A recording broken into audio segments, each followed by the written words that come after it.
And with the win, he passes the legendary Don Cherry.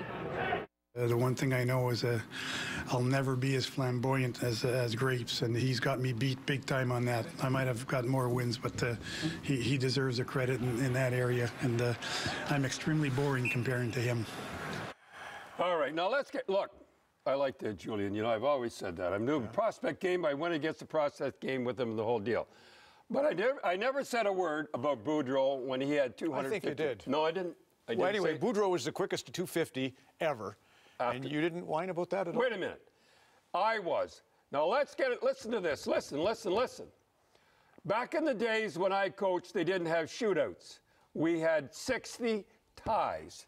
We won 60% of our games, which means it'd be around 40 wins. Have you got that straight? Follow that completely. So that means, Bruce, I hate to say you had to win another 40 games, and Julian had to win, a good guy, had to win another 40 games. So let's get that straight.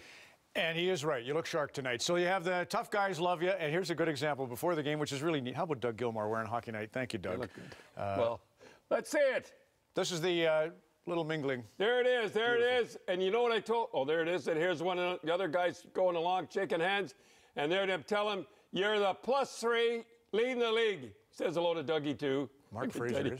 I did get to talk to Ben Scrivens, at least. But as you say, Mark had the bout. And also, Colton Orr is just an amazing story. So. Yeah, you're not kidding. And I said to him, I went to him, and I said, John Scott. Who's John Scott? Remember he KO'd him? Go ahead. So what do you think? Mark Bergevin, I was going to ask Mark if I ever get him on.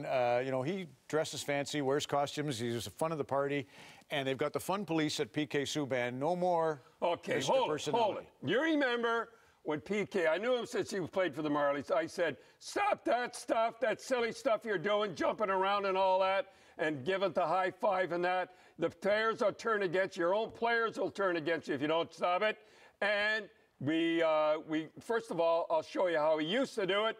You see, the big thing is, Theory and Gouvernement played the game. They know what's going on. He stopped that silly stuff. You irritate the other players and all that. Look at the guy waiting there. Like he's like, get in there, Gilsey, get on, stop it like that. Now watch it now. Watch he does it like a sensible like that. That's the way to do it. And I tried to tell him that a few years ago. Stop that silly stuff. Same as I did Ovechkin. The same as I did, you know, burning the thing.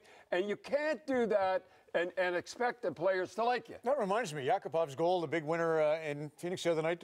We didn't put that on the list of things. No, I didn't want to put it on, but he went up and hey, come. Okay. I just going to leave him alone. He's doing all right. The kid doesn't know. They'll straighten him out because what you do, you irritate the other players and you irritate your own players. If you had to listen to me 3 years ago, he wouldn't have gone through that stuff. Go ahead. The Tampa Lightning are unbelievable, and one of them is a surprise, but Vincent Lecavalier's going. They're amazing. And Martin St. Louis. But listen, Corey Conacher from Burlington, Ontario, 5'8". This guy is unbelievable. He is something like this, 5 foot. I don't know why Calgary let him go. Remember he was out there, he did a little thing on him.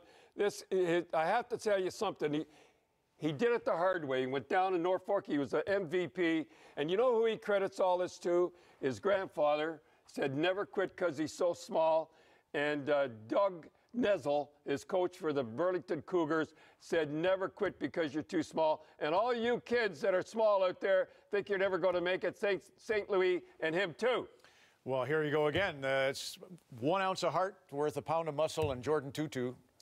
I've always said Tutu from Churchill, Manitoba. This guy, Howard, he went out and got him. He is the absolute favorite of Detroit fans. They haven't had a guy like this in years. Joey Kosher and guys like that.